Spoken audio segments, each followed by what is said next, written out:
दोस्तों नमस्कार। लॉकडाउन के 1, 2, 3 और 4 एपिसोड इस कोरोना वायरस ने हमसे करवा लिया। कोरोना वायरस ने हमसे वो काम करवा लिया जो हम कभी नहीं करते। अगर हमारे माता पिता, हमारे गुरु और हमारे शास्त्रों में भी अगर ये लिखा रहता कि आप ऐसा ऐसा कीजिए तो शायद हम नहीं करते। शायद नहीं, मैं निश्चित बोल रहा हूँ, अपने अनुभव के आधार पे मैं बोल रहा हूँ कि हम नहीं करते। ना हमारे बच्चे हमारा कहना मानते, ना हम अपने माँ बाप का कहना मानते, ना हम सोशल डिस्टेंसिंग को मानते, ना हम होटल में जाना कम करते, ना नदियों को प्रदूषित करना कम करते, ना पहाड़ों को बर्बाद करना कम करते। हम कुछ भी बर्बाद करने में कसर नहीं छोड़ते। हर चीज़ हमने बर्बाद करके रखी।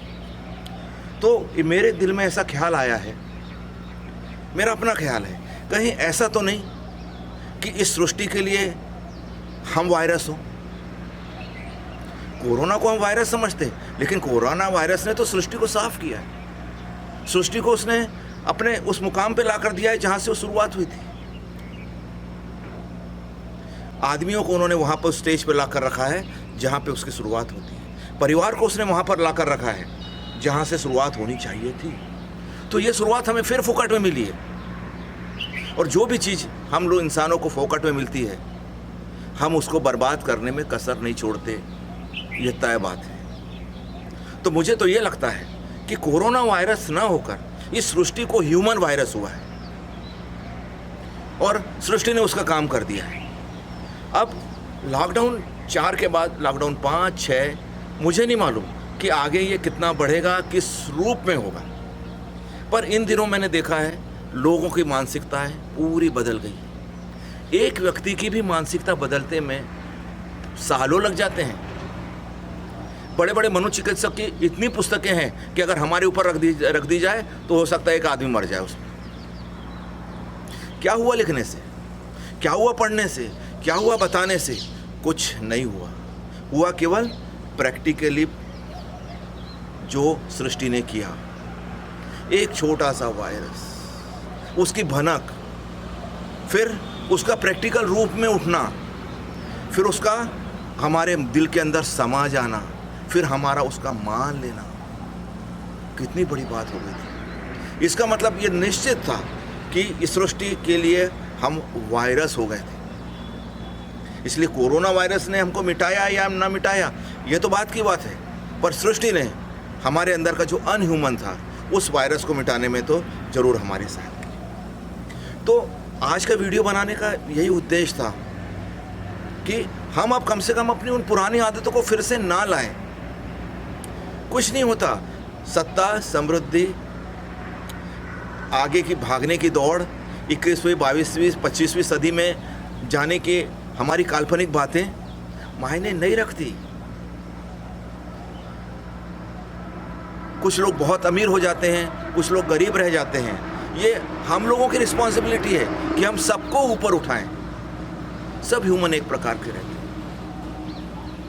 अभी हमने देखा राजनीति शुरू होती है। यही राजनीति तो वायरस है। पहले घर से शुरू होती है, फिर बाहर से शुरू होती है, या बाहर से शुरू होती है तो सोशल मीडिया के द्वारा घर में आ जाती है। यही तो वायरस है। और इसका सबसे बड़ा कारण रहता है प्रोक्रेस्टिनेशन, यानी टालना।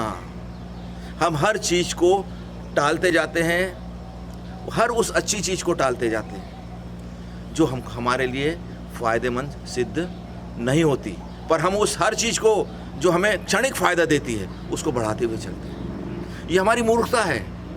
ये हमारे अंदर का वो वायरस है जो प्रकृति को बर्बाद करता है। मैं किसी धर्म, जाति, संप्रदाय के विरुद्ध नहीं बोल रहा हूँ, लेकिन जो गलत है सो गलत है, और जो अच्छा है सो अच्छा है। साफ रहना अच्छा है, स्वस्थ रहना अच्छा है। नदियों को बर्बाद करना गलत है, चाहे आप श्रद्धापूर्ण बर्बाद क्यों ना कर रहे हो। इंसान के अंदर हम उस प्रकार के वायरस हैं जो शांति के लिए युद्ध करता है, जो कहता है कि साहब हमने हथियार इसलिए रखे हैं ताकि शांति बनी रहे। हथियार क्या शांतियों के लिए होते हैं? हथियार मारने के लिए। एक छोटा सा प्रश्न मैं आप लोगों से सामने डालना चाहूँगा कि हमने इतने हथियार बनाए। आज पृथ्वी में कम से कम इतने हथियार हैं कि पृथ्वी को 17 बार नष्ट किया जा सकता है, ऐसा कहना है। मैं उतना विद्वान नहीं हूँ, लेकिन ऐसा कहना है लोगों का कि 17 बार नष्ट किया जा सकता है। क्या आवश्यकता है 17 बार? और ये फिर किस लिए बनाए हमने क्या जानवरों के लिए बनाए? हमने क्या पक्षियों के लिए बनाए?